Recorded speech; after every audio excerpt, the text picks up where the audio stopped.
Hello everyone, कैसे हो आप? बहुत शानदार, बहुत मज़ेदार, एकदम चकाचक। दिसंबर नेट की तैयारी आपकी चालू हो चुकी होगी जैसा मुझे पता है। लेकिन आज का वीडियो जो है वो हम सीएसआर नेशनल लेवल के बारे में बात नहीं करने वाले हैं। आज हम बात करने वाले हैं असिस्टेंट प्रोफेसर एमपीपीएससी के बारे में। जूलॉजी का पेपर 4 अगस्त को हुआ और आई एम एक्सपेक्टिंग कि आपको इसके बारे में पता होगा कि 4 तारीख को जूलॉजी का पेपर था। और जो 4 अगस्त को पेपर हुआ है, so I was also one of the aspirant. Although I am not going to join the post, but yeah I gave the paper just for my parents. भैया तुम करो, गवर्नमेंट जॉब की तैयारी कुछ तो कर लो। ठीक है।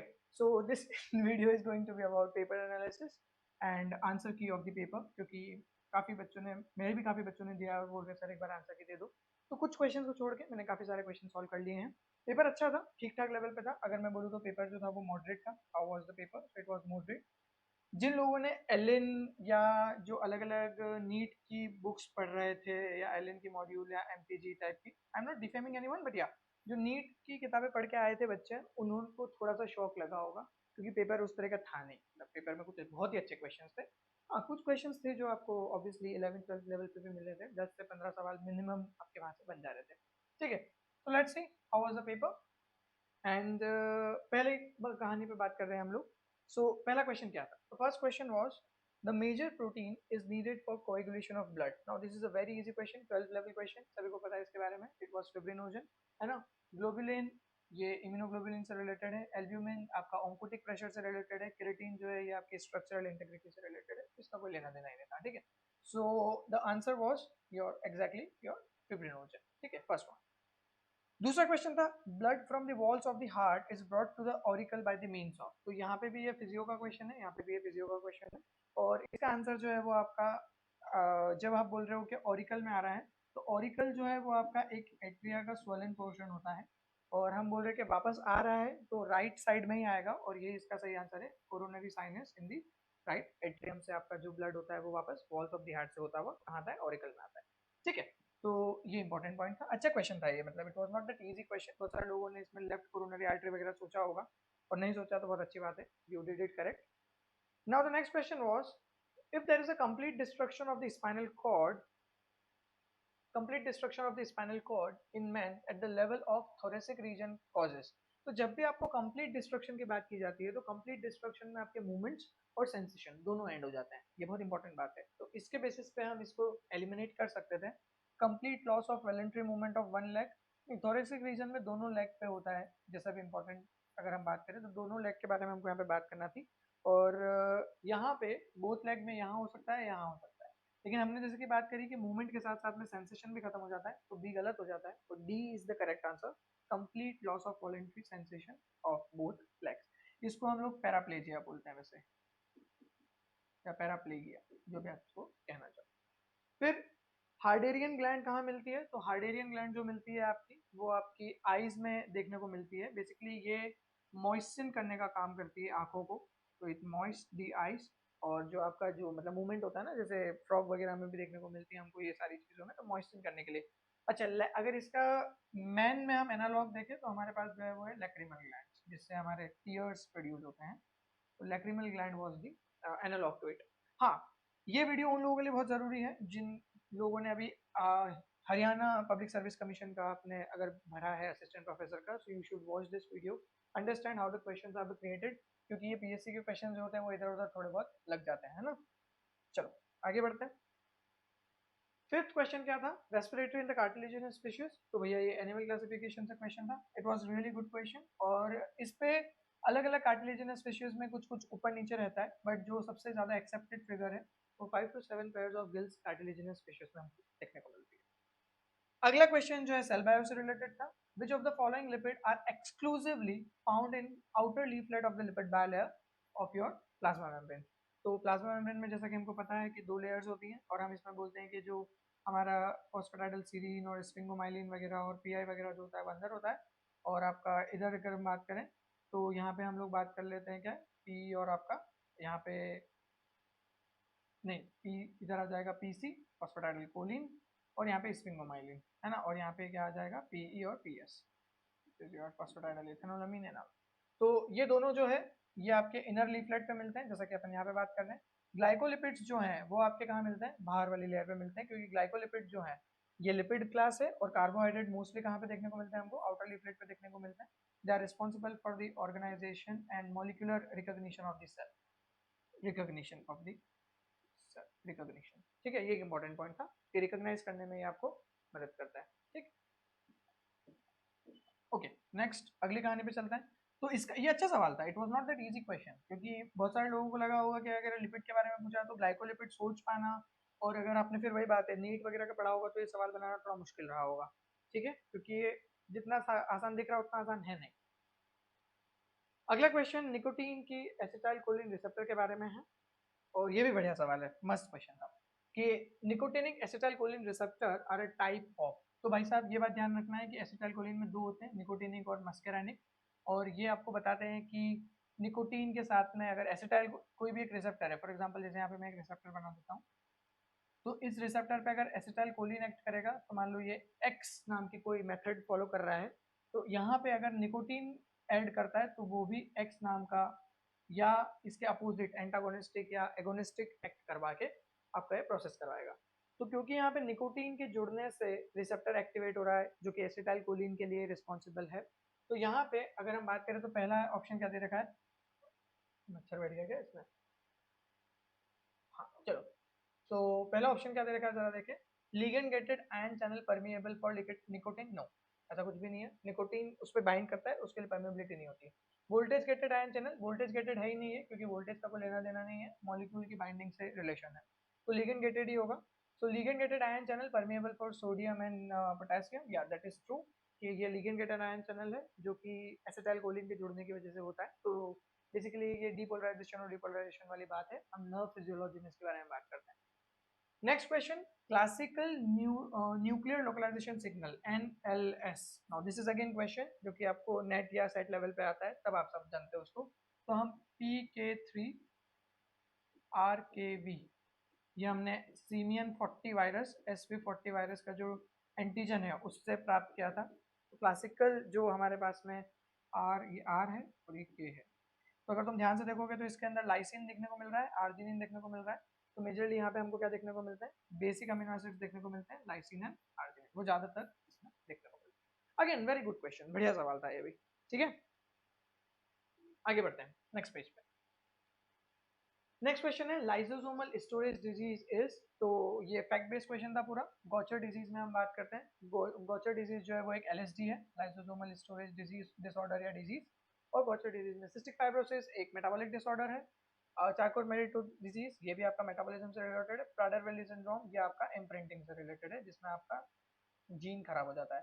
तो मुझे बता सकते हो क्या कि ये मैटरनल इम्प्रिंटिंग शो करता है या पैटर्नल इम्प्रिंटिंग शो करता है, कमेंट में प्लीज बता दो। चल आगे बढ़ते हैं। न्यूक्लियोपोरिन प्रोटीन, ये बहुत प्यारा सवाल, अगेन अच्छा लेवल का question, not that easy one. Nucleoporin protein which line the central channel of nuclear pore complex NPC contain filamentous domain extending into the central channel। शायद तुमने देखा भी होगा इस तरह का डायग्राम होता है, हम न्यूक्लियर पोर कॉम्प्लेक्स ऐसे बनाते हैं, इसके अंदर डोमेन लेते हैं और फिर इस तरीके से हम नीचे बास्केट बनाते हैं, और उसी पे बेसिस पे इसमें क्वेश्चन था। तो सेंट्रल चैनल में जो एक्सटेंड कर रहा है, तो इसमें FG रिपीट्स देखने को मिलते हैं हमको, ये जो डोमेन होते हैं हमारे पास में इनके अंदर क्या होते हैं, FG रिपीट देखने को मिल रहे हैं, और ये इसका आंसर है phenylalanine and glycine. Again this question ये वापस से उस लेवल पे नहीं बनाया जा सकता था, 12th लेवल पे ये क्वेश्चन नहीं था, अच्छा लेवल का क्वेश्चन था ये, BSc लेवल पे भी नहीं बनाया जा सकता है क्वेश्चन, MSc पे जिसने पढ़ा है वही करता पॉसिबल है उसके लिए कर पाना है सवाल। चलो अगली बात पे चलते हैं। या a population is said to be in equilibrium only when, तो ऑब्वियसली इसका तो बहुत ही बेसिक सा क्वेश्चन था, इक्विलिब्रियम पे कब होगा, जब p हो 0.5 और q हो 0.5, इन दोनों को प्लस कर दो तो 1, तो p plus Q is equals to 1, Hardy Weinberg का क्वेश्चन था ये, p plus Q is equals to 1, और इसको हम बोल देंगे कि इक्विलिब्रियम पे है। तो यार वेरी इजी क्वेश्चन। अगला क्वेश्चन भी हार्डी-विनबर्ग पे ही है, और इससे आसान सवाल नहीं हो सकता है, ये 12वीं पे भी बनाया जा सकता था। स्मॉल पॉपुलेशन कभी भी हार्डी-विनबर्ग में नहीं चलेगी, लार्ज पॉपुलेशन चलेगी, बिल्कुल चलेगी, यहाँ पे भी लार्ज है, यहाँ पे भी लार्ज है। रैंडम मेटिंग चलेगा, नो सिलेक्शन बिल्कुल सही बात है, नो माइग्रेशन नो म्यूटेशन, या ये तो सही है। दूसरा देख लो, random mating heterozygous survival the best, no, यहाँ पे आपने फिर क्या करा, आपने यहाँ पे सिलेक्शन कर दिया, हेट्रोजाइगस को सिलेक्ट कर लिया आपने यहाँ पे, और यहाँ पे आपने माइग्रेंट्स करवा दिए, तो ये दोनों गलत हो गया, आंसर क्या हो गया इसका, बी। ठीक है, आई होप तुमको समझ में आ रहा होगा। नेट के जो स्टूडेंट्स हैं उनको भी एक बार देखना चाहिए, कुछ क्वेश्चन बहुत अच्छे थे यार इसमें, मतलब मेरे 132 के आसपास क्वेश्चन सही है जो मुझे एक्सपेक्टेड है। अब देखते, कुछ गलतियां भी हो सकती है, ऐसा नहीं है, बट हाँ इतना तो बन रहा है। Again this was a good question, इसके बारे में थोड़ी सी चर्चा कर लेते हैं। क्या था ये सवाल? प्री फॉर्मेशन थ्योरी आपसे पूछा गया है कि इनकरेक्ट मैच कौन सा है, और ये बहुत इजीली बनाया जा सकता था क्योंकि जो सटन एंड बोवरी है उन्होंने आपको क्रोमोसोमल बेसिस ऑफ इनहेरिटेंस की थ्योरी दी थी, ना कि एपिजेनेसिस की थ्योरी, और यही इसका आंसर भी है। पेनजेनेसिस चार्ल्स डार्विन है, जर्म प्लाज्म थ्योरी तुमने बचपन से पढ़ा होगा, विजमन ने दिया था, और प्री फॉर्मेशन थ्योरी जो है वो आपका सोमरडैम ने दिया था। तो ये तीनों बिल्कुल सही मैच्ड है, लेकिन जो ये एपिजेनेसिस वाला है ये गलत है। Epigenesis was not given by Sutton and Boveri. ये एक अच्छा सवाल है, ये मेरा गलत हुआ था। खैर, during Carboniferous period two important groups of winged insects that evolved were. मैंने हनी बी और वास्प लगाया है इसका, बट इसका एक्चुअल आंसर जो है वो कॉकरोचेस एंड ड्रैगन फ्लाई है। सो या आई मिस दिस क्वेश्चन। अगला क्या, ला ला ला। अब यार देखो, गलतियां मेरे से भी होती है, अभी मैं तुमको बताऊंगा कि कैसे कैसे गलती करी है मैंने, तो बहुत खतरनाक गलती करी है मैंने। अब मानोगे नहीं तुम कैसे गलती करी है मैंने, बट हो गई है भाऊ, तो क्या करें, हो गई। या 16 नंबर का क्वेश्चन क्या है हमारे पास में? It talks about absolute ages of geographical event can often be determined by. तो बहुत ही आसान सवाल था ये आपका रेडियोमेट्रिक डेटिंग। रेडियोमेट्रिक डेटिंग से आप इसको सॉल्व कर सकते थे। जो कार्बन डेटिंग के बारे में हम लोग बात कर लेते हैं, रेडियो एक्टिव कार्बन डेटिंग, ये भी एक ही बात है। मास स्पेक्ट्रोस्कोपी का कोई लेना देना नहीं है, प्रोटीन एस्टिमेशन। फ्लोरोसेंस स्पेक्ट्रोस्कोपी का फिर वही बात है, ज्योग्राफिकल इवेंट से लेना। सरफेस प्लाज्मोन रेजोनेंस, ये भी आपका अल्टीमेटली किससे रिलेटेड है? सरफेस प्लाज्मोन रेजोनेंस से आपका अल्टीमेटली सेलुलर स्ट्रक्चर्स को देखने में काम आती है। फिर हेरार्कियल अरेंजमेंट पे सवाल था। हेरार्कियल अरेंजमेंट में अगर हम बात करेंगे तो kingdom, phylum, class, order, genus, family, species, और डी ऑप्शन जो है वो इसके बारे में सही बात कर रहा है, बाकी सब में गलतियां हैं, उल्टा पुल्टा है। ठीक है, this was phylum. Next, the term taxonomy was coined bye. बहुत प्यारा सवाल है, लेकिन अगर तुमने 11वीं 12वीं अच्छे से पढ़ी है तो तुमको पता होगा, एपीडी कॉन्डोले इसका आंसर है। लिनेयस ने एक्सप्लेन किया था। मेयर जो है उन्होंने आपको बात की थी इसके बारे में, स्पीशीज के बारे में, और हैकल जो है वो आप इकोलॉजी में और उससे रिलेटेड बात करते हो तो वहां पे आता है आपका अर्नस्ट मेयर और आपका ये हैकल। ठीक है, अगला फेनेटिक। अब ये क्वेश्चन जो है मुझे इसमें थोड़ा सा डाउट है, क्योंकि कोई भी ऑप्शन जो है वो उसकी एग्जैक्ट डेफिनेशन पे एक्सप्लेन नहीं करता है फेनेटिक टैक्सोनॉमी के बारे में। ठीक है, तो इसमें थोड़ा सा कंफ्यूजन है मुझे। फेनेटिक टैक्सोनॉमी बेसिकली जो फिनोटाइपिक ट्रेट्स होते हैं या जो फिनोटाइप्स होते हैं उनके बारे में बात कर रहा है। और फिनोटाइप्स के बारे में यहाँ पे कुछ ऐसा दे नहीं रखा है। साइटोप्लाज्मिक कैरेक्टर का कोई इसमें मतलब नहीं बनता है, क्योंकि फिनोटाइप जो है वो आपको डायरेक्टली ऑब्जर्वेबल होते हैं। Experimental experiments determining genetic inter relationship, इसका भी कोई लेना देना नहीं है। सिर्फ यही ऑप्शन जो थोड़ा क्लोज दिख रहा है, which is statistical methods used in your taxonomy. So this is the only thing which is I find the most you can say close to this one.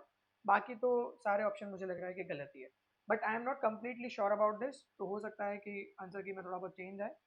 और मैं जो भी क्वेश्चन में मुझे श्योरिटी नहीं है मैं उनको एक्सेप्ट करते हुए तुमको बता दूंगा, ताकि तुम उसके लिए ज़्यादा परेशान ना हो, तुम खुद का रिसर्च भी करते रहो उसके लिए।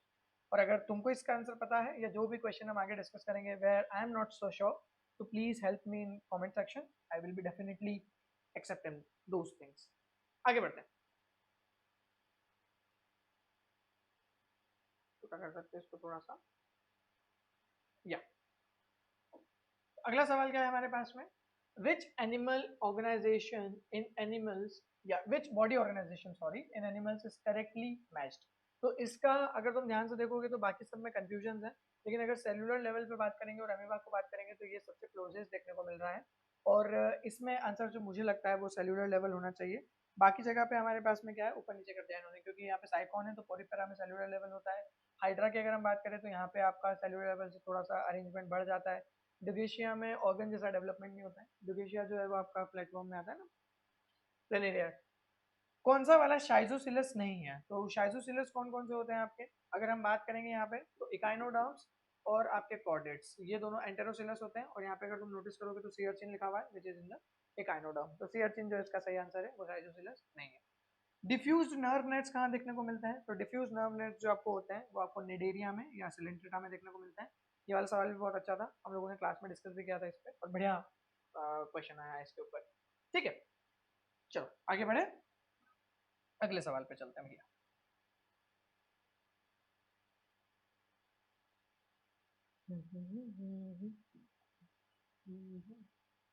राइट। डिफ्यूज नर्व नेट के बाद अगला क्वेश्चन जो है वो रेडियल नर्व नेट्स पे है, और रेडियल नर्व नेट्स में अगर आप नोटिस करोगे तो आपको रेडियल सिमेट्री के बारे में बात करना पड़ेगी। जहाँ पे आपको रेडियल सिमेट्री मिल रही है वहाँ पे नर्वस सिस्टम जो होगा वो रेडियली अरेंज्ड होगा, एज सिंपल एज दैट। और वहाँ कहाँ देखने को मिलता है हमको? इकाइनोडर्म्स में, क्योंकि इकाइनोडर्म्स में रेडियल सिमेट्री होती है। लाइक अगर मैं इसकी बात करूँ स्टार फिश की, तो हम बात करते हैं पेंटा रेडियल अरेंजमेंट। एपॉइड लार्वा, बहुत प्यारा सवाल था ये। एपॉइड लार्वा किसका होता है? तो एपॉइड लार्वा जो होता है वो आपका होता है बीस का। और बाकी का भी पढ़ लो भैया क्योंकि आगे आ सकता है। तो बीटल्स का जो लार्वा होता है उसको हम बोलते हैं ग्रब। फ्लाइज का लार्वा तुमने डेफिनेटली सुना होगा मैगेट्स। और जो मॉथ्स का लार्वा होता है उसको भी तुम जानते हो, कैटरपिलर। तो ये तीन के लार्वा हो गए, ग्रब, मैगेट और कैटरपिलर। तो इसका जो आंसर होता है वो हमारे पास में क्या आ जाता है? बीस। बीस का लार्वा को एपॉइड लार्वा बोलते हैं। अच्छा, मैंने कैसे सॉल्व किया था ये? क्योंकि हम एपिकल्चर वर्ड यूज करते हैं ना बीस के कल्चर के लिए, तो एपिकल्चर से मैंने तो एपॉइड जुगाड़ लगा के किया था। मैंने तुक्का मारा था, देखो सच बात बताऊं तो मुझे याद नहीं था। इन रोटीफर्स, हाँ ये क्वेश्चन मेरा गलत हुआ था। रोटीफर्स में जो पेडल ग्लैंड्स होते हैं वो एडिसिव मटेरियल सिक्रीट करते हैं। मैंने बोथ ए एंड बी लगा दिया है, तो अगर आपने भी लगाया है तो सॉरी टू से दिस, बधाई हो, हम दोनों ने गलत किया है सवाल। तो एक्सक्रीटरी मटेरियल का इससे लेना देना नहीं है, ये कंप्लीटली एडिसिव मटेरियल सिक्रीट करता है पेडल ग्लैंड। आगे चलते हैं। राइट। सो अगला क्वेश्चन जो है हमारे पास में वो क्या है? The colonies of Ectoprocta are known as, तो इसको हम बोलते हैं एक्टोप्रोक्टा की जो कॉलोनीज होती है उसको हम बोलते हैं सी मैट्स। सी मैट्स कहा जाता है। सी हट और सी कॉलोनी जैसा कोई शब्द ही नहीं होता है। सी मैट जो होता है वो एक्टोप्रोक्टा की कॉलोनी को कहा जाता है। और अगला क्वेश्चन, इसमें देखो क्या जुगाड़ लगाया और कैसे लगा सकते हो तुम, कैसे सोच सकते हो लॉजिकली, कैसे सोच सकते हो। हाइपर यूरेसीमिया और गाउट के लिए आप कौन सी चीज को यूज करना पसंद करोगे? ये जो चार ऑप्शन दे रखे हैं आपको उसके अंदर देखो, फ्लोरोयूरासिल, अगर तुमने मॉलिक्यूलर बायोलॉजी पढ़ा है तो तुमको डेफिनेटली पता होगा। ब्रोमोयूरासिल, फ्लोरोयूरासिल, ये सारे आपके पास में बेस एनालॉग जैसा कुछ सेटअप होता है, 5FU वगैरह और BRDU वगैरह इस तरीके से, ब्रोमो डायूरिडिन वगैरह ये सारी चीजें, BRDU एंड ऑल।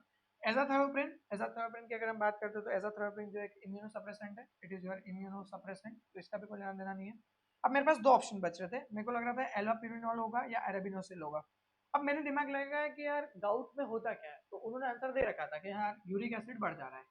अगर तुमने प्यूरिन मेटाबॉलिज्म को कभी पढ़ा है बायोकेमिस्ट्री में, तो तुमको ये बात पता होगा कि यूरिक एसिड जो है वो आपका इससे रिलेट करता है, किससे? प्यूरिन से रिलेट करता है। अगर प्यूरिन का लेवल बढ़ता है तो उनके मेटाबॉलिज्म से यूरिक एसिड बढ़ता है और यूरिक एसिड से डिपॉजिट होता है। तो एलोप्यूरिनॉल, इसके अंदर मेरे को लगा यार इसमें प्यूरिन प्यूरिन लिखा हुआ है और यही आंसर होना चाहिए। इंटरेस्टिंगली यही आंसर भी है। That's how I think and that's how you should also think. क्योंकि पेपर में कभी भी ऐसा नहीं होगा बेटा कि आप जो पढ़ के जा रहे हो सब वही आने वाला है। You have to think, you have to be logical, you have to be guessing all the time. So जब मैंने पेपर सॉल्व किया था, लाइक 150 क्वेश्चन थे, for 98 question I was sure, and in 40 minutes में 98 क्वेश्चन कर चुका था OMR filling के साथ। बचे हुए क्वेश्चन में मैंने कुछ गलतियां करी है, 15-16 के आसपास क्वेश्चन जो है मेरे गलत हुए हैं, 15-16 या 20 मैक्सिमम क्वेश्चन गलत हुए हैं। और वो क्वेश्चन जो गलत हुए हैं उसमें कुछ क्वेश्चन इतने घटिया गलत हुए हैं कि तुम बोलोगे अरे यार क्या बात कर रहे हो आप, ऐसी गलतियां कर दी क्या आपने। आऊंगा, मैं बताऊंगा अभी, ठीक है। तो ये, इसको तुक्का नहीं बोल सकते हम लोग, इसको हम बोलेंगे इंटेलिजेंट गैस, क्योंकि हमको पता था कि अच्छा यूरिक एसिड के बारे में बात हो रही है और यूरिक एसिड से रिलेटेड है तो प्यूरिन होगा, और प्यूरिन सिर्फ एक एलोपिरिनॉल में ही था। अगला क्वेश्चन, इन tRNA, ये अगेन बहुत इजी क्वेश्चन था। इन tRNA the D arm is named so because of the presence of, so it was dihydrouridine, I think सभी को पता होगा ये बात। Dash is the neurotransmitter, acetyl choline, पहले इन्होंने दिया था, पहले क्वेश्चन एसिटाइल कोलिन वाला दिया था, उसी से रिलेट करके एक क्वेश्चन दिया इन्होंने यहाँ पे। तो एसिटाइल कोलिन इसका सीधा आंसर हो जाता है। Acetylene, acetyl acetyl transferase enzyme है, एसिटाइल कोई न्यूरोट्रांसमीटर नहीं, एसिटिलीन न्यूरोट्रांसमीटर नहीं है। तो ये सारे के सारे एसिटाइलाइन, ये तो स्पेलिंग भी गलत है तो वैसे भी नहीं बन सकता था, तो लाइन लिखा है, लीन होता तो कुछ सोचते भी थे तुम लोग, है ना। अगला क्वेश्चन क्या है?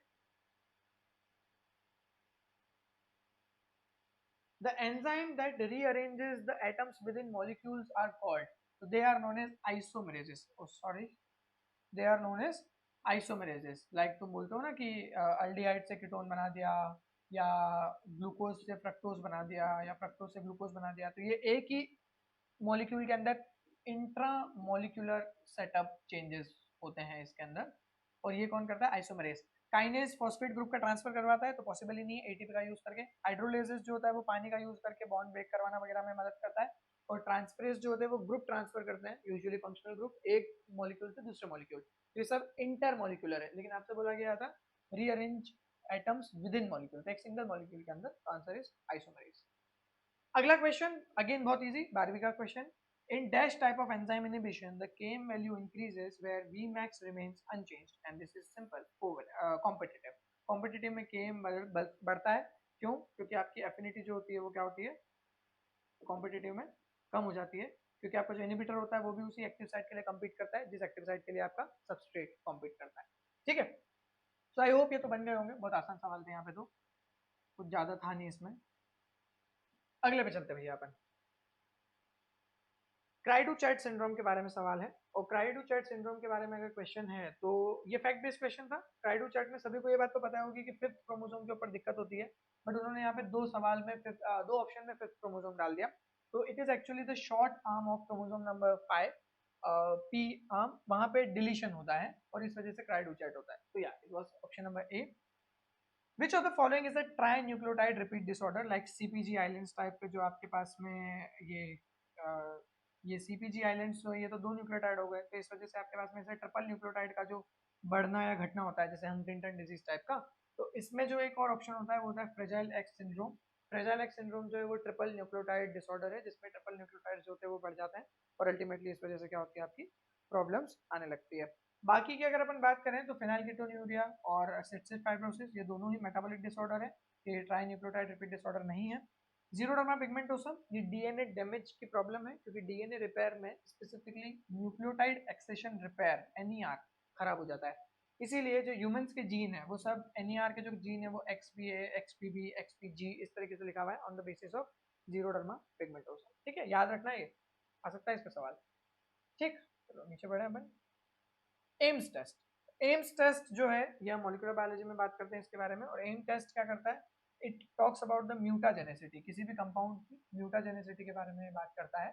और अगर हम बात करेंगे तो ऑप्शन नंबर जो सी है आपका Ames test, it talks about the chemical और their mutagenic potential, C is the correct answer.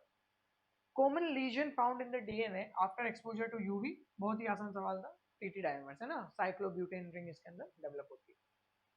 अगला, spontaneous oxidative deamination causes cytosine to convert into, तो जब भी आप C का deamination करते हो तो वो बन जाता है आपका U, और U का जब आप मिथाइलेशन कर देते हो तो वो बन जाता है आपका T। तो यहाँ पे सीधा सीधा आंसर क्या हो जाता है, यूरेसिल। ये deamination करोगे तो आपका क्या बन जाएगा, यूरेसिल का डेवलपमेंट होगा। अगला, ऑस्फेरिडियम का क्या रोल होता है सर, तो ऑस्फेरिडियम का रोल होता है सैलिनिटी, पीएच और पार्टिकल्स वगैरह को चेक करना वाटर का, और वहीं पे इसका क्या होता है, अरेंजमेंट काम होता है। ठीक है, ये बहुत इजी क्वेश्चन था, बट यार मैंने ये गलती करी थी, मैंने ये लगा दिया था बाद द लंग्स। ठीक है, तो यार दिस वाज नॉट करेक्ट। अगला, हिमोसाइनिन। हिमोसाइनिन क्या है, तो हिमोसाइनिन एक रेस्पिरेटरी पिगमेंट है। मुझे यकीन है कि बहुत सारे लोगों ने सर्कुलेटरी पिगमेंट लगाया होगा, बट ये रेस्पिरेटरी पिगमेंट है, क्योंकि हीमोग्लोबिन भी एक रेस्पिरेटरी पिगमेंट है, सर्कुलेटरी पिगमेंट नहीं है, ध्यान रखना है बात। ठीक है, यहाँ गलती नहीं करी थी अपन ने भैया, है ना, it is a respiratory pigment. चलो अगले सवाल पे चलते हैं।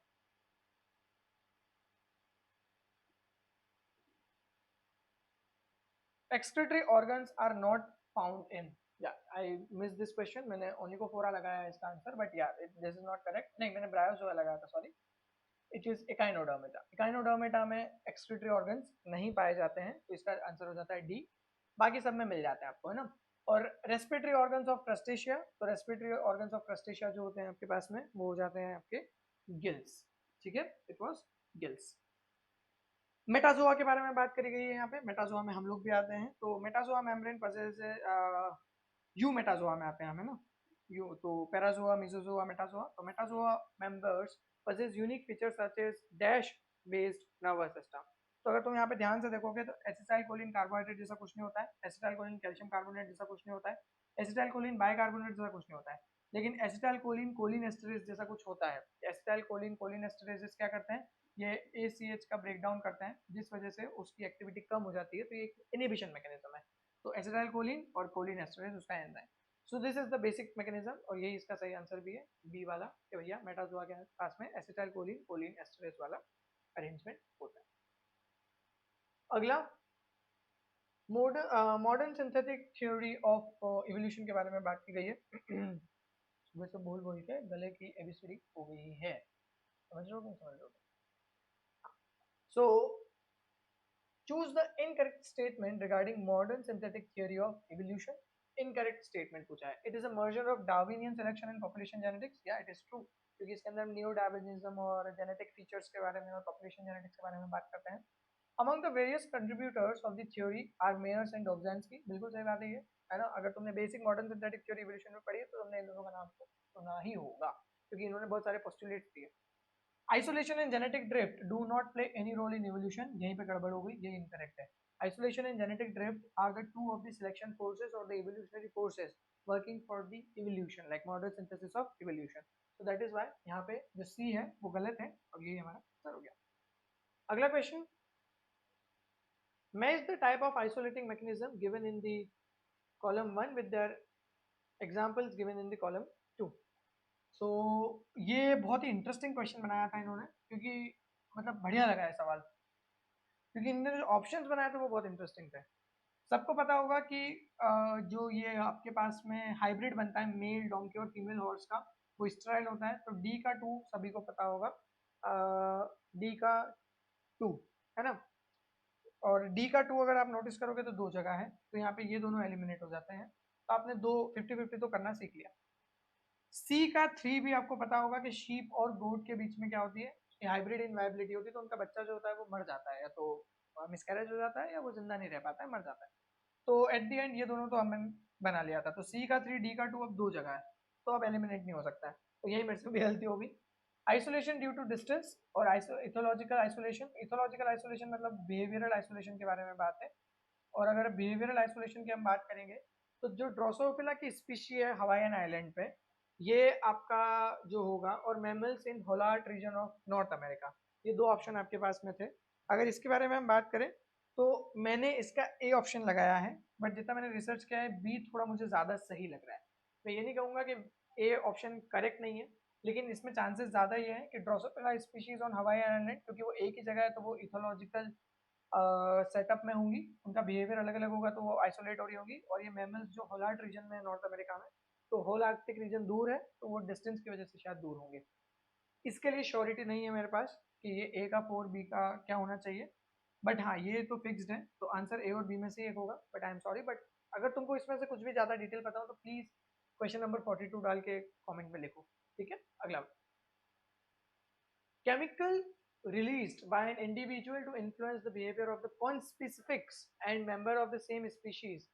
तो कौन स्पेसिफिक्स या खुद की स्पीशीज के लिए तो वो होता है फेरोमोन, हमेशा ध्यान रखना है। खुद की स्पीशी के लिए हमको जो भी केमिकल रिलीज करते हैं वो होता है फेरोमोन।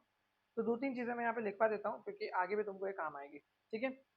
तो हमारे पास में कुछ इन्फो केमिकल्स होते हैं, वी हैव इन्फो केमिकल्स, है ना? इसको अलग से ले लेते हैं।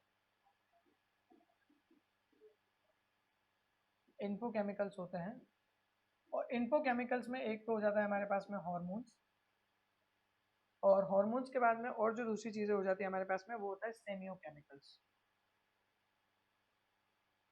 सेमियो केमिकल्स में फिर आपके पास में और कैटेगराइजेशन हो जाते हैं, और बहुत सारे होते हैं इसके अंदर, बट मैं दो तीन कुछ लिखवा रहा हूँ। जैसे एक तो होता है फेरोमोन्स, जो आप अपनी खुद की स्पीशीज के साथ में इंटरेक्ट करते हो, और एक होता है आपके पास में एलिलोमोन्स। एलिलोमोन्स या इट इज एलिलोमोन्स, या इट इज एलिलोमोन्स, ठीक है? फिर उसके बाद में उसमें दो और आ जाते हैं एलिलोमोन्स में, एक होते हैं एलोमोन्स और एक होते हैं कैरोमोन्स। कैरोमोन्स, ठीक है? इसके बारे में ज्यादा डिटेल में एक बार रीड कर लेना, मैं बहुत ज्यादा डिटेल में इसमें नहीं लेके जा रहा हूँ, बट हाँ कुछ चीजें, दो तीन इंपॉर्टेंट चीजें मैं यही बता दे रहा हूँ कि जो कैरोमोन्स होते हैं, तो जो रिसीवर होता है उसको फायदा मिलता है इससे, और जो एलोमोन्स होते हैं उसमें जो रिलीजर होता है उसको फायदा मिलता है इससे, है ना? तो जो रिलीज कर रहा है एलोमोन्स में उसको फायदा मिलेगा, और कैरोमोन्स में जो आपका रिलीजर है, सॉरी रिसीवर है, उसको फायदा मिलेगा। तो ये छोटे मोटे पॉइंट्स याद रखना, नेट में भी आता है इससे सवाल। तो यहाँ पे यही सारे ऑप्शन थे। तो खुद की स्पीशीज के लिए हमारे पास में फेरोमोन्स है, कैरोमोन, एलोमोन, एलोकेमिकल्स, तो ये तो इन दोनों की कैटेगरी होगी। Learning that takes place when, 44th question है ना, learning that takes place when an individual is young and remain a life time memory is referred to. तो इसका आंसर जो होगा वो इम्प्रिंटिंग होना चाहिए। इम्प्रिंटिंग जो है ये आपका क्या होता है, बेसिकली जब आप पैदा होते हो उसके बाद में जब आप लर्निंग करते हो तो आप जो जिसको देखते हो, जो आपका केयर टेकर होता है, उसको देख के आप चीज़ें सीखते हो, सीखने के बाद में वो आपके साथ में लंबे समय तक लाइफ टाइम रहती है। तो दिस इज इम्प्रिंटिंग।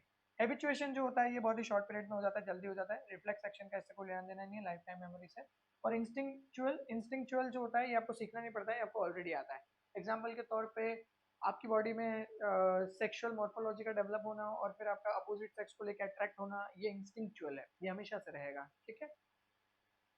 अगला, an environmental stimulus that entrains a biological clock, तो ये होता है ज़िगबर्ग। मैंने इसका ये लगा दिया है जुगुन और ये गलत है ना, तो ये गलत है, it is not related to it, तो इसका आंसर जो है वो ज़िगबर्ग है। अगले क्वेश्चन पे चलते हैं। पता नहीं मैंने क्यों लगाया था ये माइग्रेटरी बर्ड से रिलेटेड है कॉन्सेप्ट, मतलब याद था लेकिन आई मिस्ड इट, तो हो जाता है यार, ये इतना समय करने के बाद भी हो जाता है काम काज। Next, 46th number question. Which ion play a crucial role for the release of neurotransmitter from the presynaptic neuron? So yeah, it is calcium. सीधा सवाल था.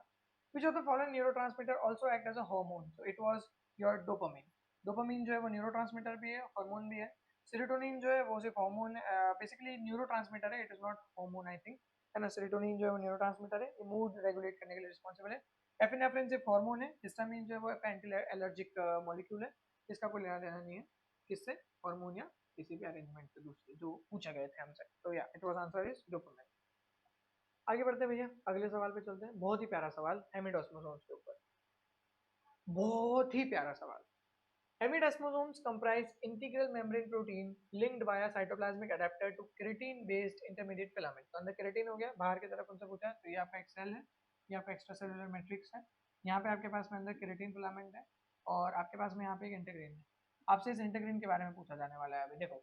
So the principal cell adhesion molecule ECM adhesion receptor in the epithelial hemidesmosome is, तो वो जो integrin होता है वो होता है अल्फा 6 बीटा 4।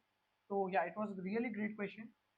ब्रूस एल्बर्ट्स में और आपका कूपर में, लॉडिश में, या इन सब में ही आपको ये टेबल में मिल जाएगा अगर आपने नेट की तैयारी करी है तो। मुझे नहीं लगता है कि सेट में इस तरह की चीज़ें कोई पढ़ता है, बहुत ही कम रेयर चांसेस होते हैं, बट अगर पढ़ा है तो बहुत अच्छी बात है। Name the structure of the gap junction that allow the small molecule to pass directly between the cytosols of the adjacent cell, तो वो होता है connexins। connexins जो होते हैं ये आपके connexons बनाते हैं और connexons जो होते हैं ये हेमी चैनल के फॉर्मेशन में होके दो हेमी चैनल मिलके आपका एक गैप जंक्शन डेवलप करते हैं। आई होप ये पढ़ा होगा यार तुमने, है ना, you must have read about this. अच्छा कॉन्सेप्ट है ये सेल जंक्शंस और साइटोस्केलेटन के बारे में। अगले क्वेश्चन पे चलते हैं।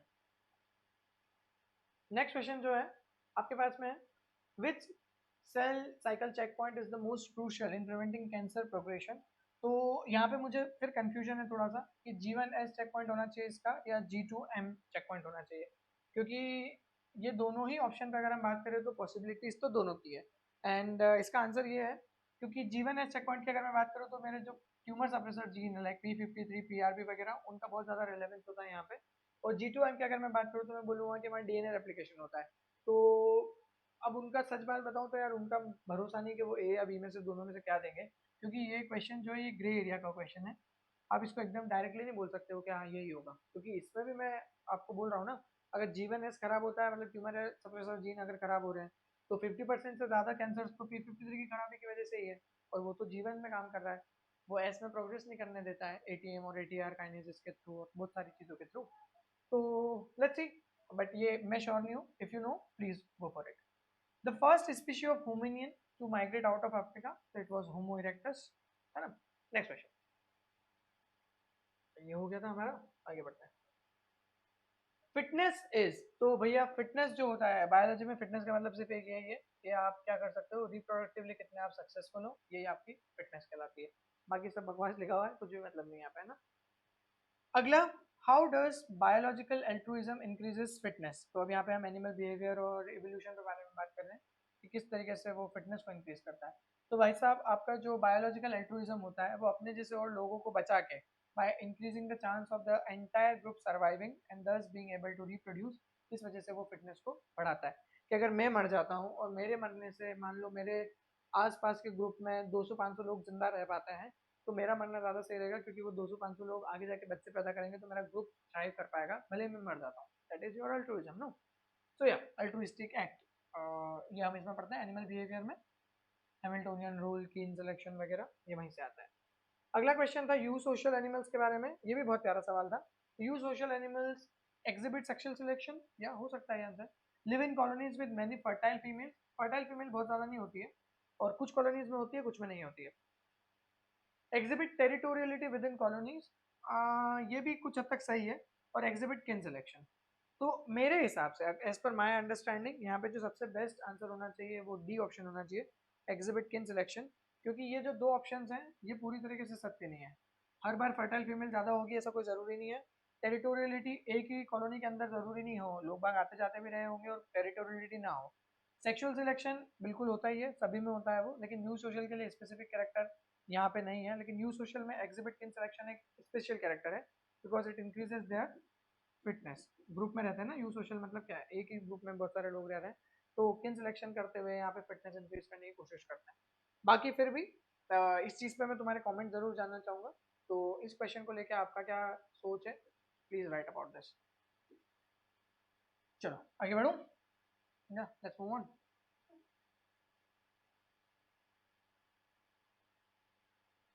Singing of a male bird during the courtship may not be to claim a territory। courtship के दौरान टेरिटरी को क्लेम करने के लिए गाना गा सकता है क्या वो? मुश्किल है, पर देखते हैं आगे के ऑप्शन में क्या है। तो हम इसके ऊपर थोड़ा सा डाउट रखते हैं अभी। To attract a mating partner, ये तो बिल्कुल करता है वो, मे नॉट पूछा है तो ये तो गलत ही हो जाता है। To alarm the conspecific of the presence of predator, यार ये भी डाउटफुल है कि वो उस टाइप कोर्टशिप के लिए जा रहा है तो फिर वो प्रेडेटर की प्रेजेंस बताएगा कि नहीं, कुछ गारंटी नहीं बोल सकते हम यहाँ पे।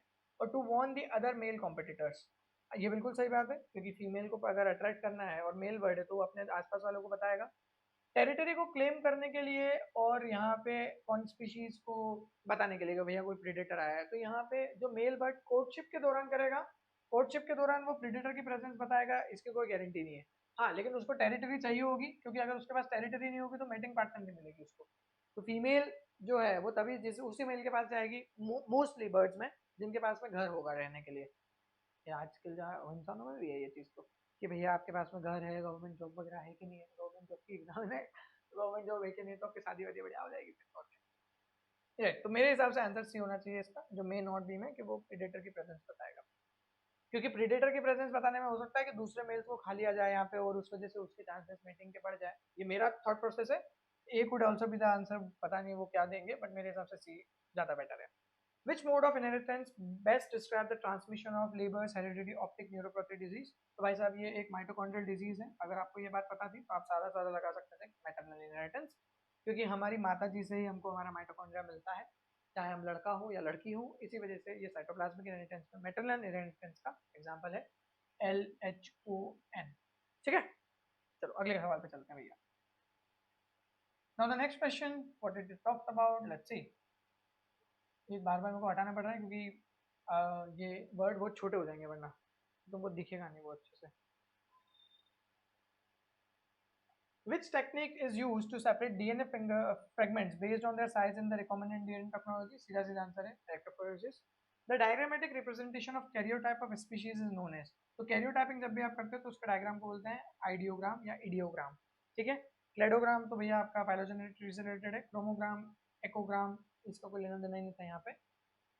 अगला, what is the term used for the process of introducing recombinant DNA into host? It is transformation।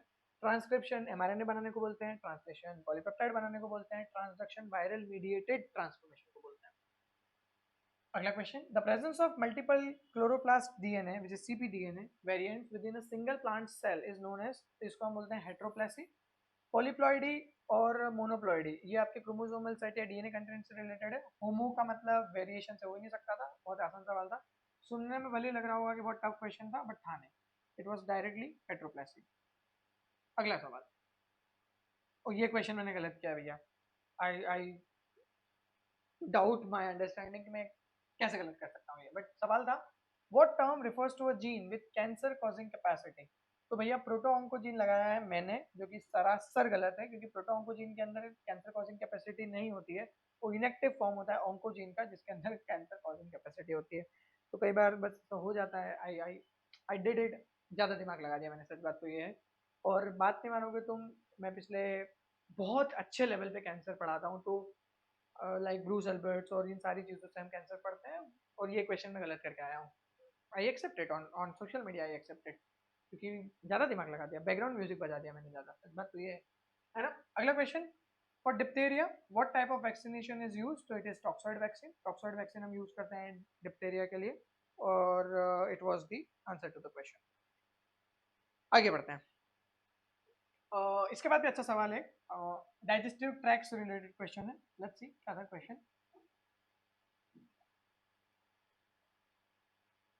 In a digestive system which specialised cell transport antigen across the epithelia, तो बी और T तो हो ही नहीं सकता था, वरना ये सवाल ही नहीं आता।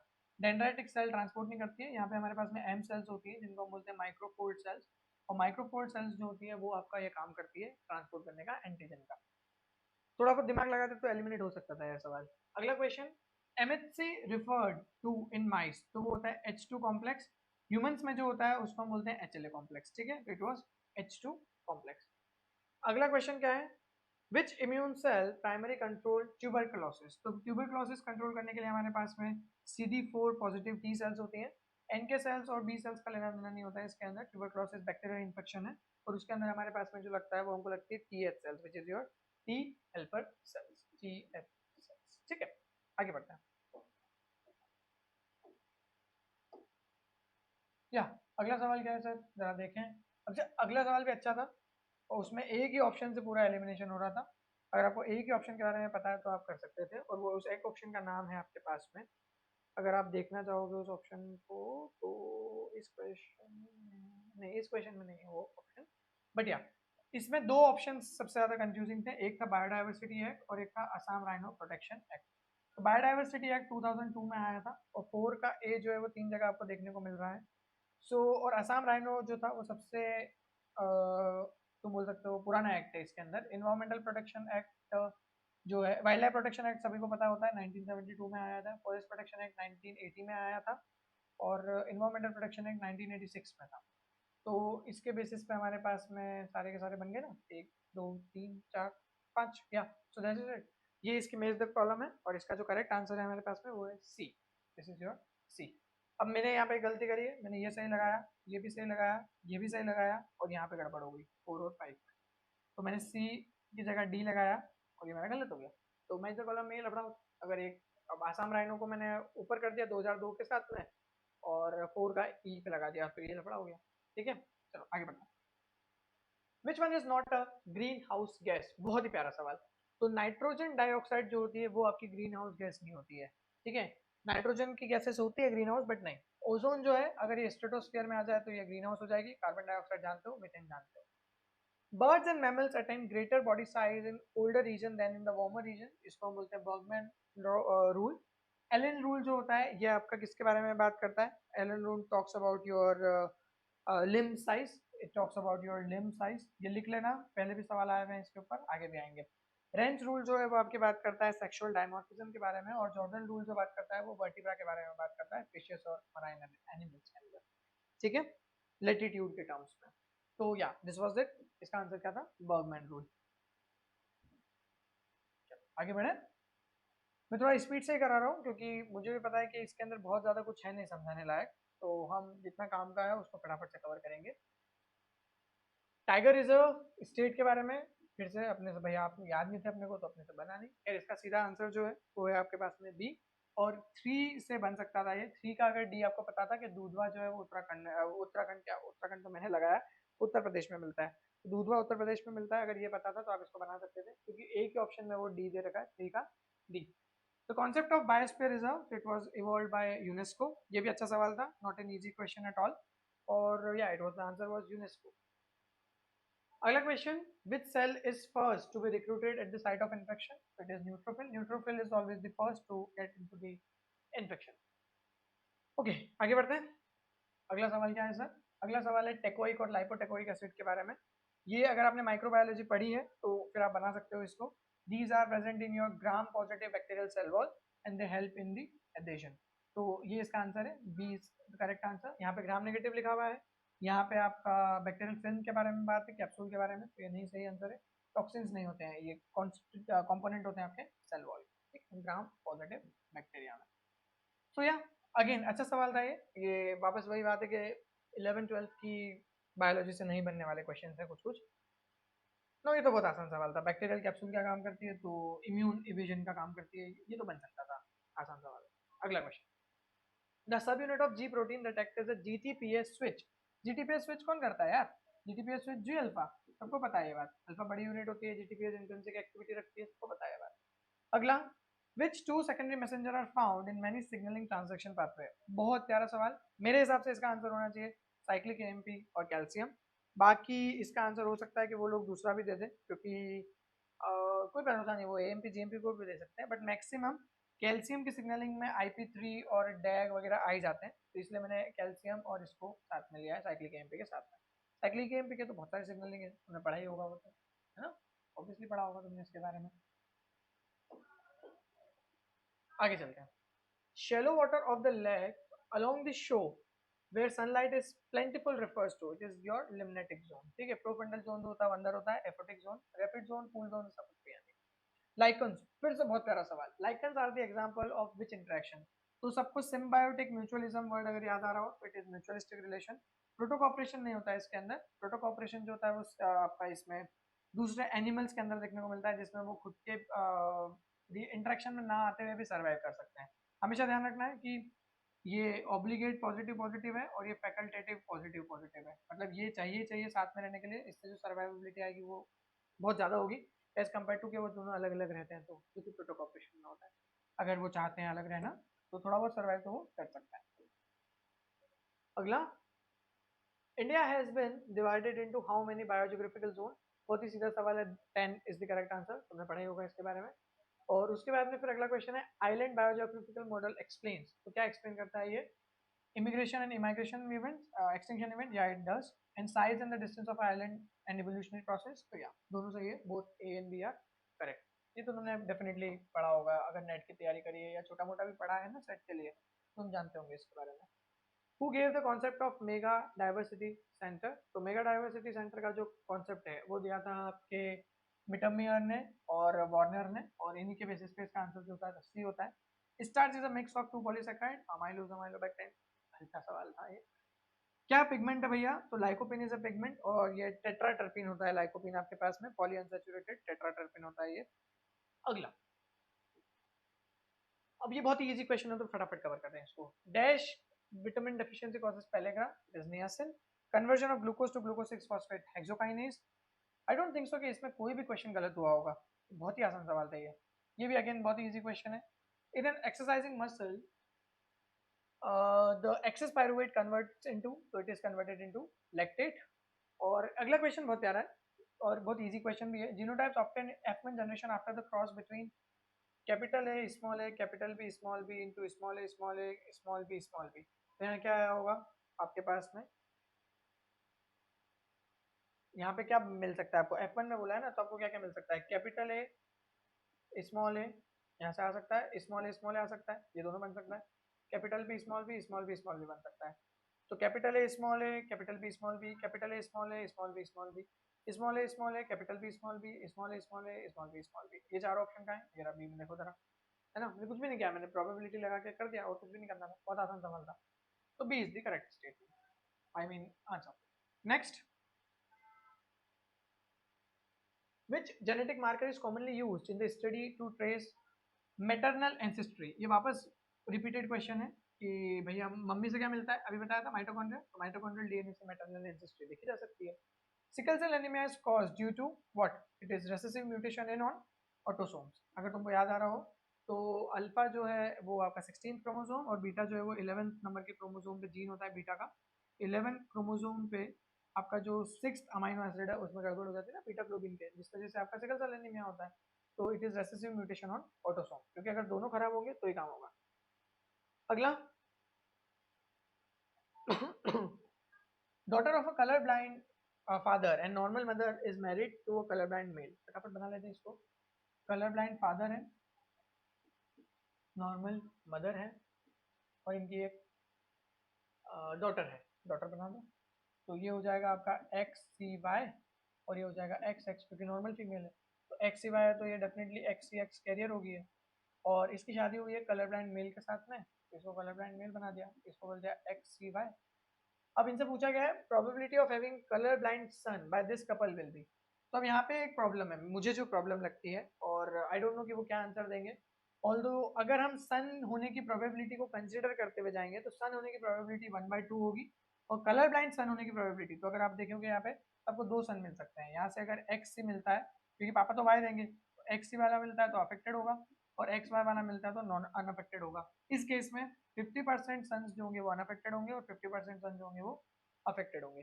तो अगर सन होने की प्रोबेबिलिटी को कंसीडर करते हुए सॉल्व करेंगे तो आंसर 1/4 होगा, और अगर सन होने की प्रोबेबिलिटी नहीं कंसीडर करते हैं तो फिर 1/2 आंसर होगा। अब ये कैसे कंसीडर करते हैं, वो आंसर की बेसिस पे, क्योंकि वो आंसर देंगे वो उसको बोल देंगे हमने इसको ऐसे कंसीडर किया, आप चैलेंज नहीं कर पाओगे इसको, ठीक है। बाकी आंसर जो है वो दोनों तरीके से सही है। ऑल्दो यहाँ पे क्योंकि उन्होंने बोल रखा है कलर ब्लाइंड सन होना चाहिए, तो हम यहाँ थोड़ी श्योरिटी को कंसीडर करें तो 1 जो है वो थोड़ा ज्यादा सही आंसर होता है। ऑल्दो मैंने सी लगाया है ना, मैं बता दे रहा हूँ। Which one of the following ratio represents a test cross? ये बहुत ही प्यारा सवाल था, it was not that easy question. लोगों ने सोच के लगा लिया होगा, बट ये डाई हाइब्रिड टेस्ट क्रॉस के बारे में बात कर रहे थे, और यहाँ पे इस क्वेश्चन में इन्होंने मेंशन नहीं किया था। It was dihybrid test cross and it is 1:1:1:1 करके देखना, तुमको पता चल जाएगा, ठीक है। लेना ऐसा क्या करते हैं अपन, डाई हाइब्रिड टेस्ट क्रॉस में हमारे पास में अरेंजमेंट नहीं पता होती ना कि जीनोटाइप क्या है, बस हमको पता होता है कि डोमिनेंट एक्सप्रेस कर रहा है, तो ये ऐसा भी हो सकता है या ये ऐसा भी हो सकता है ना, ऐसा है। तो इसको करके देखना, तुमको पता चलेगा 1:1:1:1 आ जाएगा इसमें, ठीक है। It was dihybrid test cross, बढ़िया सवाल था ये। अगला question, true coelom is present in, तो भैया ट्रू सिलोम कहाँ से देखने को मिल जाती है आपको, आपका जो ये होते हैं एस्केलमेंट्स, मतलब जो निमेटोड्स वगैरह होते हैं सूडोसिलोमेट, उसके बाद से आपको ट्रू सिलोम देखने को मिल जाती है। आर्थ्रोपोडा में आपके पास में ट्रू सिलोम होती है, और ये इसका सही आंसर है। The tube feet are chief organ of Asterias, जो स्टारफिश में तो लोकोमोटरी के लिए रिस्पॉन्सिबल है, वो तो जानती है सब अपन ये बात, सिंपल सिंपल से क्वेश्चन थे तो दिमाग ही नहीं लगाना था इसके अंदर, थोड़ा और ऊपर जाकर दे जाते हैं इसको। Yeah now the next question, polyphyletic theory of origin of Metazoa was propounded by. अब इसका थोड़ा सा मुझे समझ में नहीं आ रहा है कि क्या आंसर है, क्योंकि इसके अंदर 2 आंसर हो सकते हैं इसमें, हैंसन और हेड्जी भी आंसर हो सकता है और ग्रीनबर्ग और प्रेस्टन भी आंसर हो सकता है। तो अब ये कौन सा वाला आंसर देंगे मुझे नहीं पता है। आपको अगर कुछ ज्यादा पता हो इसके बारे में, इस सवाल में अगर आपका कुछ इनपुट हो तो प्लीज बताना, और हम इसके बारे में बात करेंगे, ठीक है। आगे बढ़ूं मैं, चलो लेट्स मूव ऑन। अगली बातचीत जो हम यहाँ पे कर रहे हैं, dash checks food from regurgitation in scorpion, और इसमें जो मुझे लग रहा है मोस्ट अप्रोप्रिएट आंसर जो यहाँ पे होना चाहिए वो होगा हमारे पास में हार्ट फॉल, जो कार्डियक स्पिंटर हमारी बॉडी में होता है कि भैया कार्डियक स्पिंटर होता है जो चेक करता है कि वापस ऊपर ना आ जाए, तो ये यहाँ पे मुझे लग रहा है। ऑल्दो ये फिर श्योरिटी पे थोड़ा सा कम है मुझे कि हार्ट वॉल वहाँ पे होता है, क्योंकि मैं जब रिसर्च कर रहा था तो मुझे ऐसा स्पेसिफिकली वर्ड नहीं मिला, बट क्लोज टू कार्डियक मुझे देखने को मिला था, तो शायद हार्ट वॉल ही इसका सही आंसर होना चाहिए। अगला है क्लैम वॉर्म फीड्स बाय, तो क्लैम वॉर्म के अंदर फिल्टर फीडिंग चलती है और फिल्टर फीडिंग इसका सही आंसर होता है, ठीक है। आगे बढ़ते हैं, अगला सवाल क्या है सर, जरा देखें। In developmental biology what does induction competence refers to, तो कंपिटेंस के बारे में हम क्या बात करते हैं कि उसके अंदर कोई इंडक्टिव सिग्नल आएगा तो उसके अंदर बदलाव कर सकता है। अगर तुमने सार्थक सीरीज देखी है जो सीएसआर नेट की पीवाईक्यूज है और डेवलपमेंटल बायोलॉजी उसमें देखा है, तो तुमने ये सवाल आराम से बना लिया होगा। तो इसका सीधा सीधा मतलब क्या है, the ability of a cell to respond to a specific inductive signal, yeah this is it. Competence का बेसिकली मतलब ये है कि the cell have the tendency और the capacity to interact with the induction and work upon it or to respond accordingly, ठीक है। अगला सवाल क्या है, मोजेक और determinate development in which cell can not change fate if the blastomere is lost, तो इसको हम क्या बोलते हैं, इसको हम बोल देते हैं ऑटोनोमस स्पेसिफिकेशन, तुमने पढ़ा होगा इसके बारे में, it is your autonomous specification. तो ये अच्छा आसान सवाल था, ये तो इसमें कोई ज्यादा दिमाग नहीं लगाना था, ये ऑटोनोमस स्पेसिफिकेशन इसका सही आंसर। फिर why GFP is considered as ideal transgenic marker, पहला क्या दे रखा है, it absorbs blue light and emit green light, सही बात है ये। नॉन स्पेसिफिक स्पेसिफिक एक्सप्रेशन, या ये भी सही बात है। और non toxic to host and resistant to higher temperature, ये भी सही बात है। इसका आंसर क्या हो जाता है, ऑल ऑफ द अबव। ये पढ़ने की जरूरत नहीं है सर, ये आपको थोड़ा सा वहाँ पे अगर आप इमेजिन भी करते तो आपको समझ में आ जाता है कि क्यों जीएफपीएम यूज करते हैं, क्यों हम फ्लोरोसेंट डाइज यूज नहीं करते हैं। Next question. In spermatogenesis, what is the role of the SRY gene in the mammals? Again, now this question also holds some kind of controversy, क्योंकि SRY gene के बारे में यहाँ पे दो ऑप्शन सही है. Along with SF1 gene, it stimulates the testis development. तो ये बात भी कुछ हद तक सही है, लेकिन जो सबसे ज्यादा मोस्ट अप्रोप्रिएट मुझे लगता है वो ये है, it determine the sex of the offspring, क्योंकि SRY जीन जो है वो सेक्स डिटरमाइनिंग रीजन के बारे में बात होती है. और सेक्स डिटरमाइनिंग रीजन की जब हम बात कर रहे हैं तो ये बेसिकली आपका एंटी मुलेरियन हार्मोन को रिलीज करवाते हुए वुल्फियन डक्ट को प्रमोट करता है, और जिससे आपका ये टेस्टिस डेवलपमेंट वगैरह और ये सब चलता है. मतलब टेस्टिस जो होते हैं वो वुल्फियन डेवलपमेंट के साथ में बनते हुए जो गोनेट्स होते हैं वो फिर आगे डेवलप होते हैं. वुल्फियन डक्ट जो है वो आगे फिर आगे जाके आपके क्या बनाती है, एपिडिडाइमिस वगैरह, बहुत से डिफरेंशिया डिफरेंशिया ये सब. सो इसका मेरे हिसाब से आंसर सी होना चाहिए, बट ए भी हो सकता है. बाकी तो मुझे नहीं लगता है कि बी और डी में से कुछ पॉसिबिलिटी बन सकती है. Which process involves the rearrangement of cell to form the three germ layer? बहुत ही easy question था. gastrulation. ज़्यादा कुछ बताना ही नहीं था. gastrulation are the morphogenetic movements जिसकी वजह से आपके पास में तीन germ layer develop होती है. Next question क्या है sir? When two organisms fight for same resources, अरे यार competition क्या बताऊँ इसमें? Which age pyramid which age pyramid type indicate low percentage of young individuals in the population? तो लो इंडिविजुअल्स मतलब नीचे से जो ग्राफ होगा वो कुछ ऐसा दिखेगा आपको. तो बेल शेप तो फिर ऐसा दिखता है जिसमें आपको नीचे ज़्यादा पॉपुलेशन देखने को मिलती है. पिरामिड विद ब्रॉड बेस, उसमें भी आपको प्री रिप्रोडक्टिव ज़्यादा देखने को मिलेंगे, लेकिन यंग इंडिविजुअल्स कम है, तो होता है आपका unshaped figure. It is C. या तो इट वाज सी. अनशेप्ड जो आता है वो आपका, जिसमें यंग इंडिविजुअल्स जो होते हैं वो कम हो जाता है. Next question. Which of the following is not a biotic component? तो एनिमल तो जिंदा है भैया, फंगस जिंदा है, बैक्टीरिया जिंदा है, ह्यूमस जिंदा नहीं है, ऑर्गेनिक है बट जिंदा नहीं है ना, ऑर्गेनिक है बट जिंदा नहीं है, ध्यान रखना. Energy transfer to each trophic level during the transfer percentage of energy is lost at 10% rule. यार क्या दिमाग लगाना था इसमें, बहुत ही आसान सवाल था. Significance of food chain is, क्या है भैया फूड चेन का सिग्निफिकेंस, जरा देख लेते हैं इसको. तो सिग्निफिकेंस ऑफ फूड चेन क्या है? Energy flow, yes. Nutrient cycling, बिल्कुल. बायोलॉजिकल मैग्निफिकेशन, हाँ होता है बायोलॉजिकल मैग्निफिकेशन, हमने पढ़ा भी है इसको कि जब आपकी मछली जो होती है, छोटी मछली कुछ खाती है, मर्क्यूरी पॉइजनिंग जो है आपका, वो बायोलॉजिकल मैग्निफिकेशन के बारे में बात कर रहा है, बायो एक्यूमुलेशन, बायो मैग्निफिकेशन. तो अगर चलो एक डेफिनेशन भी बता देता हूँ. बायो एक्यूमुलेशन जो है वो इंडिविजुअल लेवल पे कितना उसके अंदर वो केमिकल एक्यूमुलेट हो रहा है वो होता है. बायो मैग्निफिकेशन ट्रॉपिक लेवल पे वो कितना बढ़ता जा रहा है वो होता है. अगला, the combination of glycolysis and lactate या lactic acid produced in muscle cells linked to the regeneration of pyruvate and glucose in the liver is called Cori cycle. Simple answer, Cori cycle. ठीक है. अच्छा, कोई मेरे को बता सकता है कि क्यों मसल्स में ग्लूकोज वापस नहीं बनता है?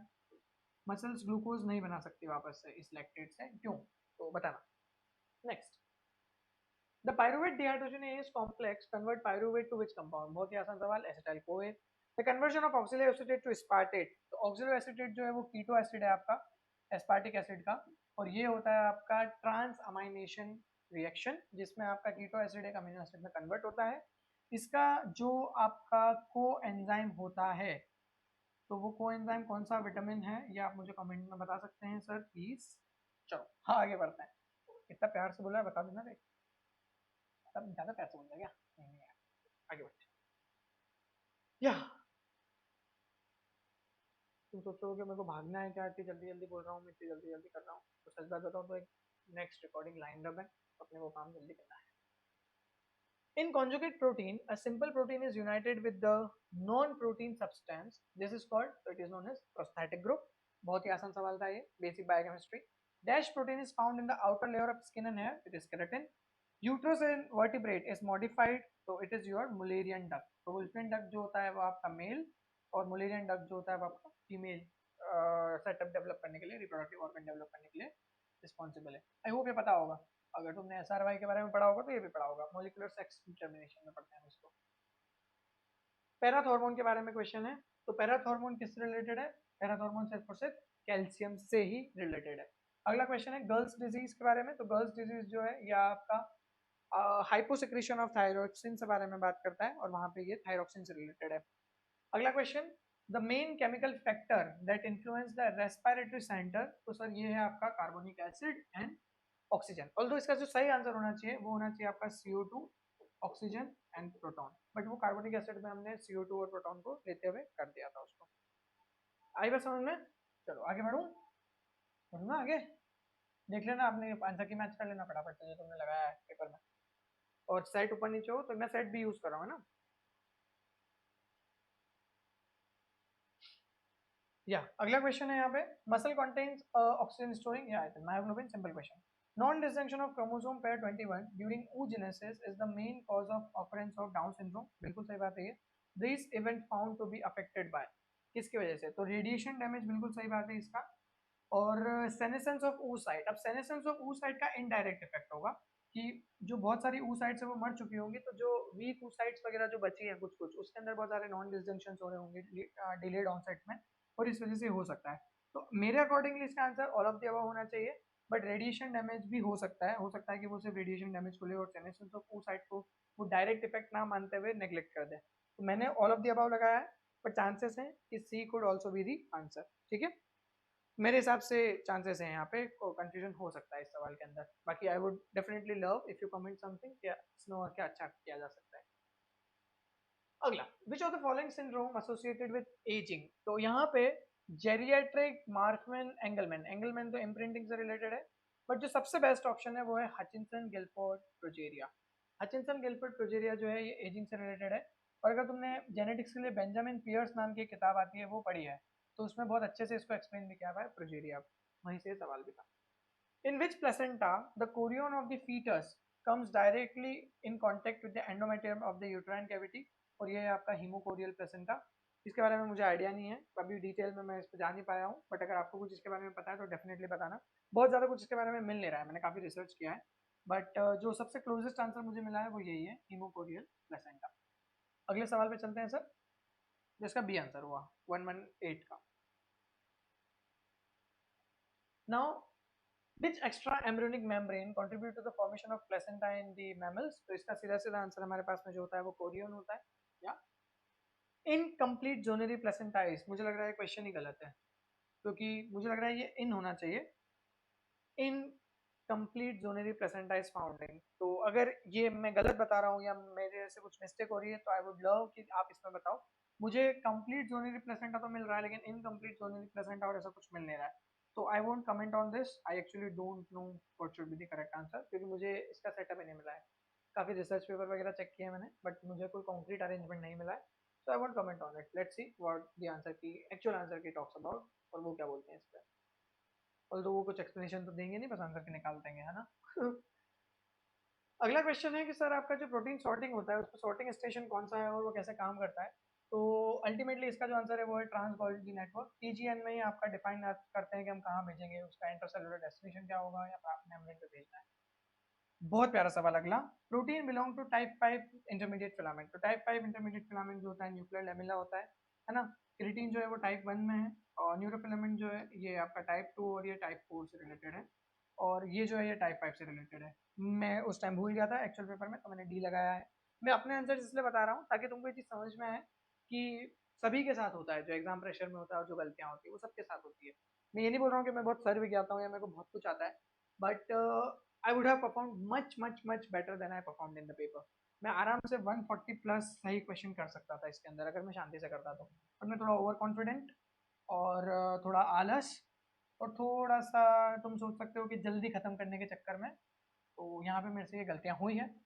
I request you please don't do this. हाँ, ये मत करना, सही नहीं है ये चीज़। बाद में पछतावा तो देखो, अगर मुझे जॉब चाहिए होती तो डेफिनेटली मेरे को पछतावा होता।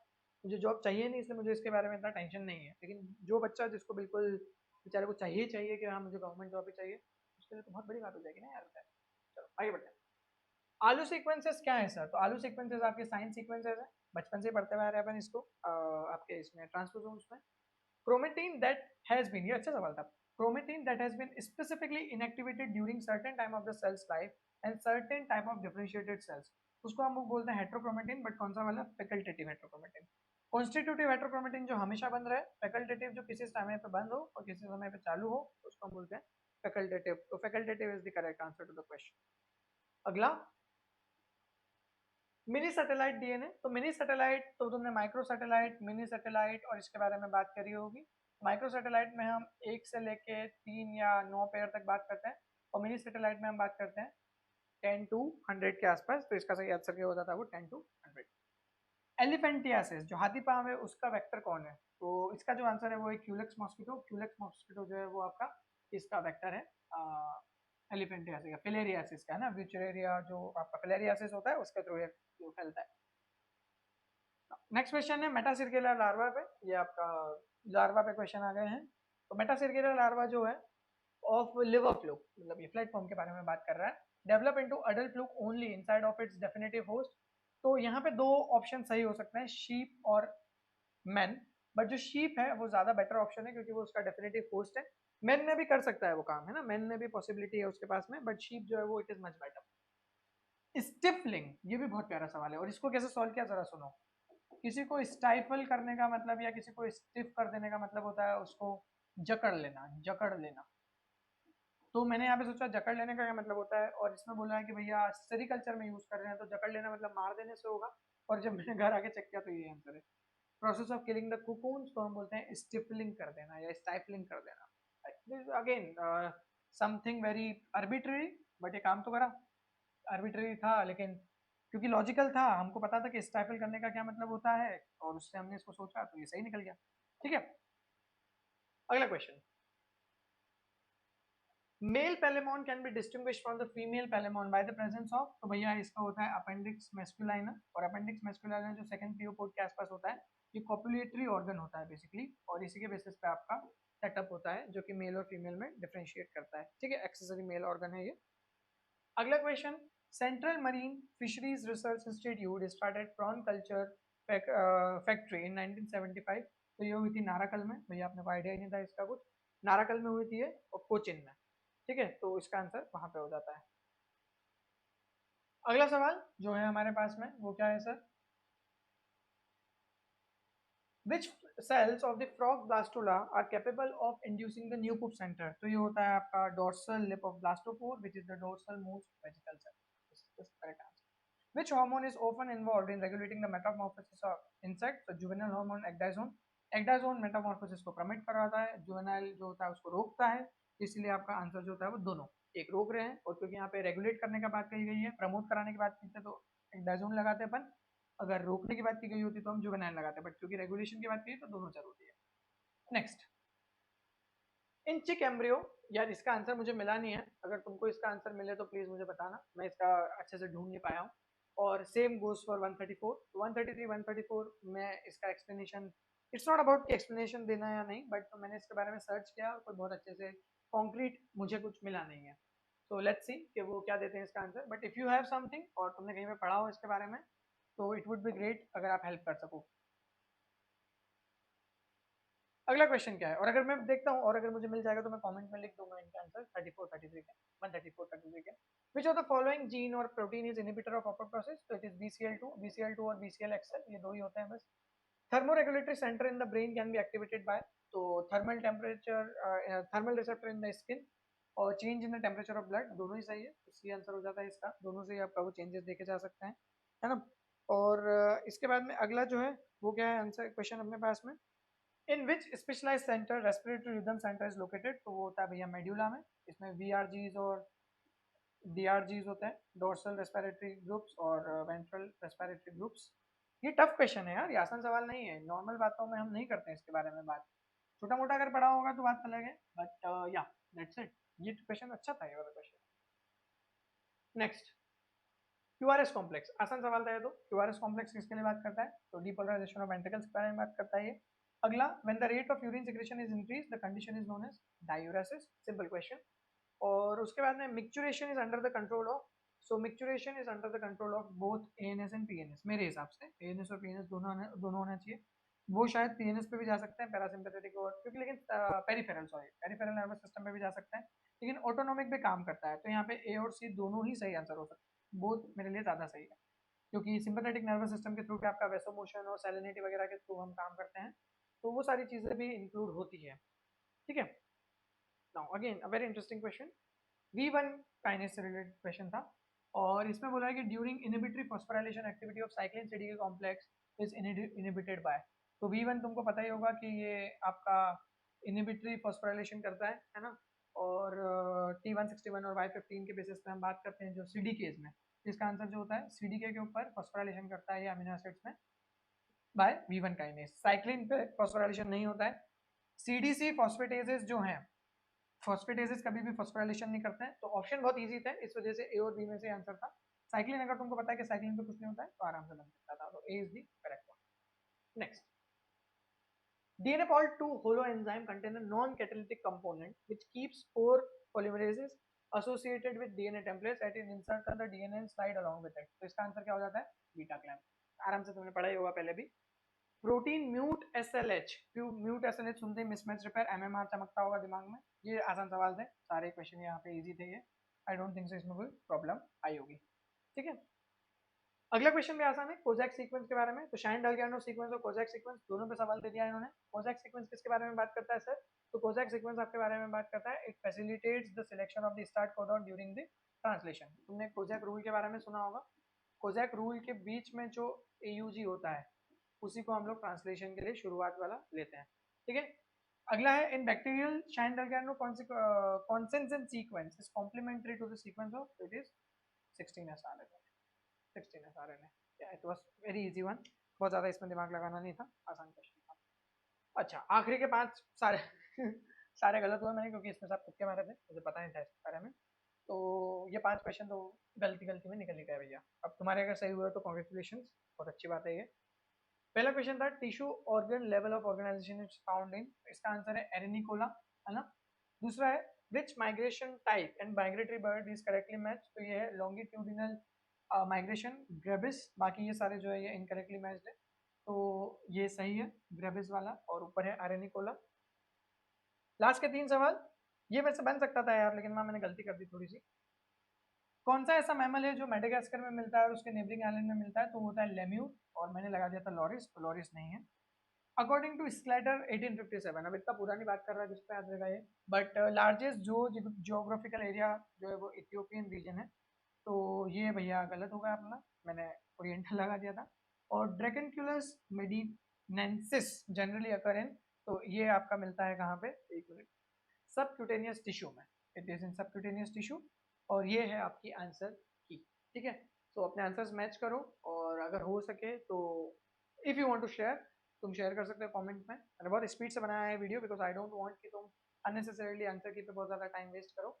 जो है वो है, जैसा है, जितना एक्सप्लेनेशन की रिक्वायरमेंट थी तो वो मैंने यहाँ पे कर भी दिया है। ठीक है, so this is it guys, I really thank you for listening me out, और बाकी कहानी अपन आगे बढ़ाएंगे। और CSR के लिए भी हम कुछ वीडियोस डेवलप कर रहा हूँ मैं अभी, और आपके साथ शेयर करूंगा कि कैसे दिसंबर के लिए प्लान करना है, क्योंकि दिसंबर बिल्कुल सर पे आ चुका है। ठीक है, thank you guys, take care and I will see you in the next video. आपने मुझे इतना समय दिया उसके लिए थैंक यू वेरी मच।